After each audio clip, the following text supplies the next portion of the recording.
Hello everyone, my name is Dividend Enjoyer, and this is an energy transfer stock analysis, ticker symbol ET.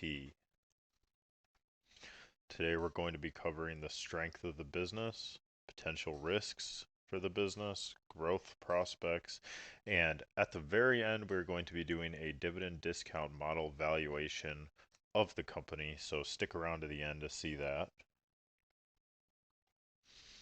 All right. So Energy Transfer is the leader in the domestic movement of crude oil.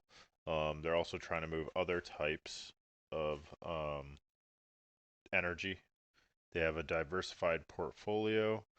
Um, and, I could just read even from here. This is from their investor relations website.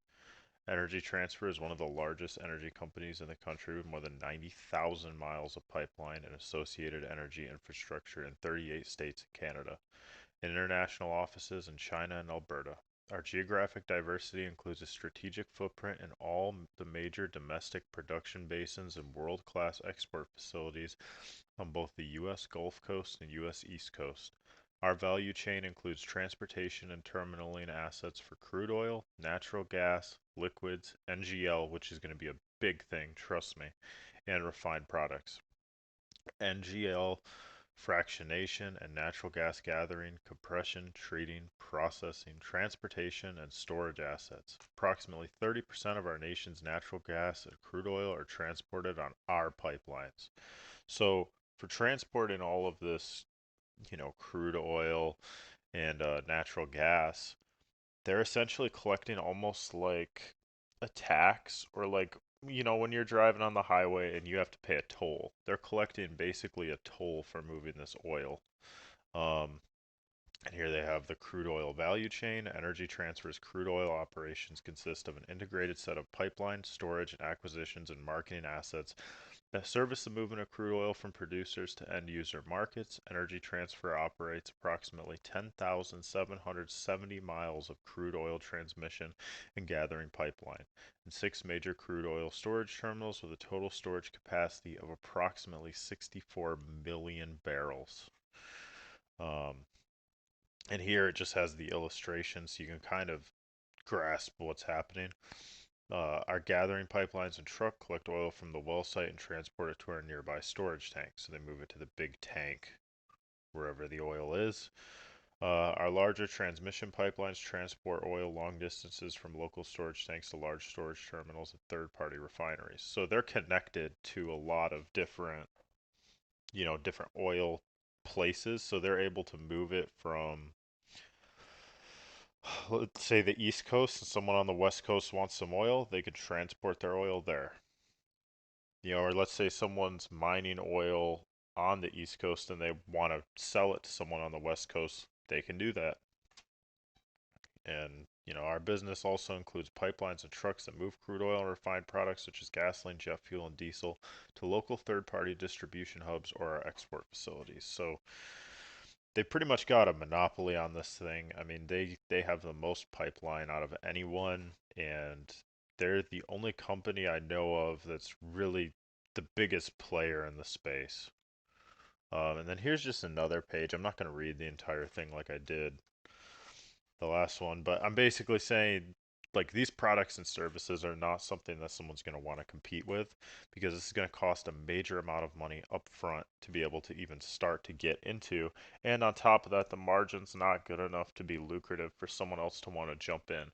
But it's kind of like a railroad. If you already have the infrastructure set up, then it's inflation proof, and there's not going to be people that want to compete with you, because it's such a difficult kind of business to be at the top of. But once you're at the top of it, you're like reaping all the rewards and you're buying up everyone else. There are potential risks though. The Keystone Pipeline was an example of like a big kind of environmental risk to this type of business. It was kind of an anomaly situation too, because it's not often that a president's just going to come in and you know end work on a project by himself and just cause so many difficulties. So, but I also think the Keystone Pipeline is important for Energy Transfer to see because then they know, like, it's kind of fresh on management's mind. Like, they're not going to do anything that is going to be similar to them, but the environmental problems with this are definitely there. I think this new administration isn't going to be as uptight for sure. I mean, I don't think Trump's going to be cutting oil production, but I mean, you never know. But regulatory risks in the EPA are definitely not on Energy Transfer's side, and you should know that if you're owning the stock. There's also the biggest risk for Energy Transfer, though, is lower demand for petroleum.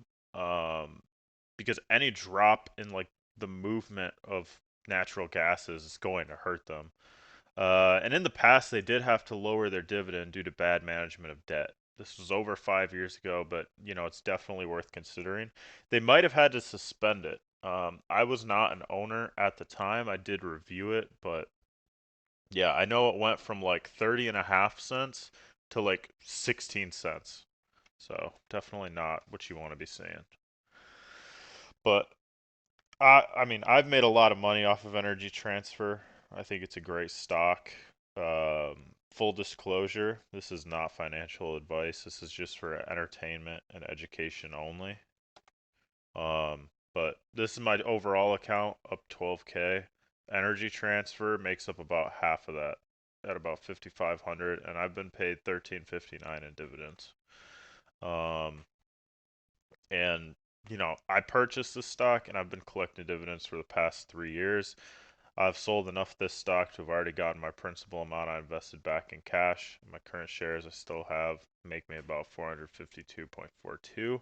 So I essentially the stock has risen so much that I was able to sell out of pretty much all the money I had initially invested in, and now it just sits there and pays me. This is what it pays me, so I have this many shares, and then this is how much it pays quarterly in a dividend. This is how much I make a year off each one, and then this is the total. So just this multiplied by this. That's how much I get paid 4 times a year. This is how much I get paid a year off Energy Transfer. So I really like the stock. I think I'm gonna hold it forever. I mean, there is a price where I would sell out of it and buy something else, but um, I kind of don't think I will ever get to that day because I really enjoy just collecting the money every quarter. Again, not investing advice. And another big thing you're going to see about Energy Transfer, the way they're going to keep expanding kind of their market share is with their acquisitions. And they just keep buying other companies that have pipe infrastructure or do something with moving energy. Um, and yeah, they just keep doing better each quarter. Uh, then we have last quarter showed some amazing process or progress. Crude oil transportation was up 25% to a record level. Crude oil export volume was up 49%. Midstream gather volume up 6% to a record level. Midstream natural gas liquids (NGLs) produced volume up 26% to a record level. NGL fractionation volume up 12% to a record level. Total NGL exports up 3% to a record level. NGL transportation volume up 4% to a record level. And refined products transportation volume up 4%. So really everything's growing from last quarter. Everything is, they're doing more production, which means they're going to be making more money. And so you want to see everything growing. 25% is crazy. But, I want to say too, Energy Transfer has also profited majorly from, all of these conflicts going on, whether they be in Ukraine or the Middle East or anywhere, because people want their oil. And if they can't get it from one place, they're going to pay more for it in another. And so I think Energy Transfer has just gotten really lucky, and the whole energy sector as a whole really has. And Yeah, now I'm going to show you the DDM model. Thanks for watching the video. I already put in all of the values, and I have that energy transfer is undervalued and that dividend discount model value is 39.84. But you might be asking yourself, how the heck did you get that number? Well, I use this formula right here, where the stock price equals the value of next year's dividend minus the constant cost of equity capital from growth in perpetuity. And I have that our cost of capital 7.5% is what Google said, so that's what I used. And then I found 4.3% because I found some saying it would be between about 3.5 to 6. So I kind of like 4.3, but if we do 5, that causes it to go higher. If we even do 2, we're still overvalued. Because this is just the amount you think it's going to grow in perpetuity, and this is the amount you would like to get back. But I also took the, you know, average quarterly dividend. And as you can see, it does shrink in 2021. Then it comes back up 2022, 2023, 2024. And, it's been growing like crazy in recent years, but it's also fallen like crazy in years past.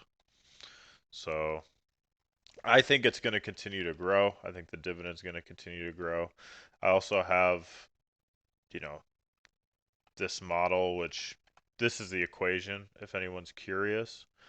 Um, I could also do the growth if I wanted to do like an average of all of these. I could do it that way. And we could see what the dividend discount model says. I mean, it's saying it's worth $56. Again, I actually think this type of model is good for a company like this, but that does seem a little bit high, um, all things considered. But it might still be undervalued.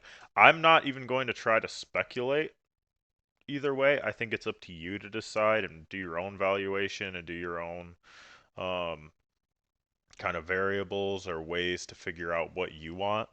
But for me personally, I don't really care as